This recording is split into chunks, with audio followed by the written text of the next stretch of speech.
As the fry and baby goldfish are getting bigger, last year we had 2 tanks and 2 tubs. This year we've only got 2 tanks and 1 tub that we've got them in at the minute. So we haven't got room to put any other tubs up inside or in the garage. So what I'm going to do is I've just bought this from B&Q. It's a little greenhouse, and what I'm going to do is I'm going to insulate this tub. It's going to sit on the deck on that sand. I've got to clean the tub out, it's a bit dirty, but that's alright. Got my overflow ready so I can do water changes, trickle in, trickle out.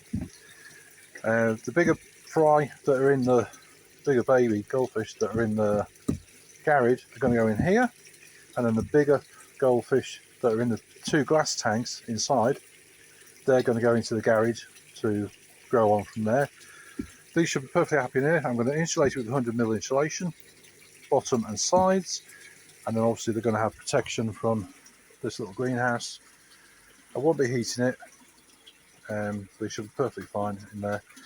And I'll crack on doing that now and show you the finished result later. So I've done it.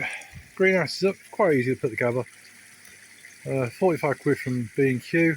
The only thing you've got to watch is on the end of the pipe, sometimes you get little burrs, which I just use a file to rub them off, because otherwise you can't get them into little plastic holders. And I used a bit of washing up liquid just to make it easier to push the tubes into the little holders, otherwise they're a bit tight. You've got to make sure they're all the way home, because otherwise the cover won't fit. I screwed it to the floor and I tied it to the fence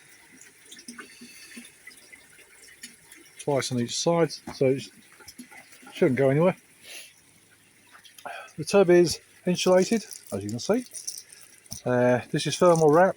On behind that is 100mm of insulation. On the bottom is just a bit of thermal wrap I had left over, and then under that, which you can't see, is 50mm of insulation. So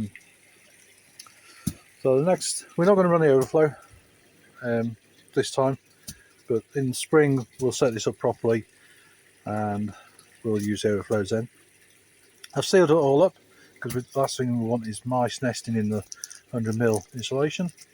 The next thing I'll show is filling it up. I've got to give it a clean, filling it up, letting it sit for a couple of days, running air stones and filtration, and then we'll be putting the fish in, and I'll show all that as well.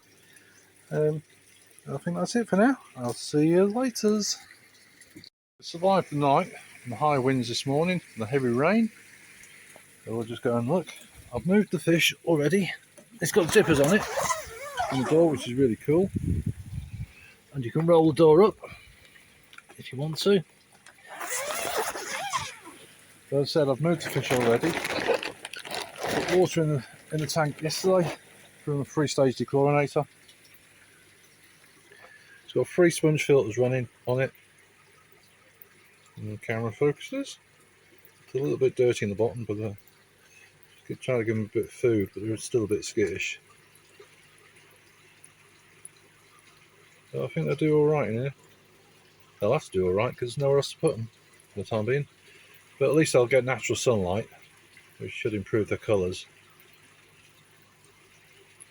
If it comes to it, I'll drop a heater in it, but I don't think I'll need to. Not with all the insulation that's on it.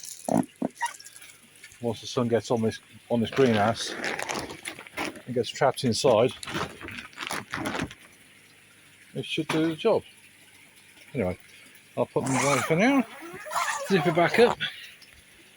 It comes with flaps on the bottom, but all I did was tuck them inside to stop anything getting in, apart from that one on the floor there, on the door. But yeah, I'm quite pleased with that. £45 from B&Q. Can't really go wrong, I don't think. Anyway, if you like the video, hit like. If you like the contents, think about subscribing. It helps the channel out a lot. If you don't like it, fair enough. It's not for everyone. If you've got any comments, any suggestions, anything you'd like to see, anything you'd like to say, just drop it in the comments below. And that's about it. I'll see you on the next one. Cheers, bye.